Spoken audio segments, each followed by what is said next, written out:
তো গাইস আমরা কলা পাতা নিয়ে বসে পড়েছি বিরিয়ানি খাবো বলে।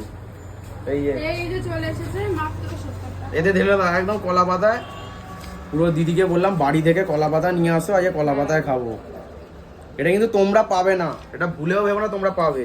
সাথে এখানে স্যালাড দিয়েছে, শসা পেঁয়াজ রয়েছে, অনেকটা পরিমাণে বেশ দিয়েছে। সবাইকেই দেবে তো শসা পেঁয়াজ? আর এতটা কোয়ান্টিটি তো নাকি এর থেকে আরো বেশি? এইটুকু। এই এরম লেগ দিয়েছে দেখো বিরিয়ানিতে। লেগ দিয়ে, লেগটা কি দুটোই দাও? মানে দুটো থাকলে এখন আছে দিয়েছে, না থাকলে আচ্ছা, নাহলে একটা বডির পিস একটা লেগ পিস। এই দেখো এরম সাইজে চিকেনের লেগ রয়েছে, দুটো চিকেন দিয়েছে, দুটো মিলিয়ে প্রায় 100 গ্রামের ওপরেই হবে, 100 গ্রামের কাছাকাছি। সাথে এরকম একটা আলু দিয়েছে, বড় সাইজের আলু।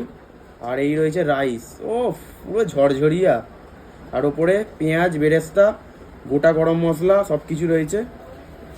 এখানে একটুখানি ফাউ চিকেন পেয়ে গেছি, ফাউ চিকেন।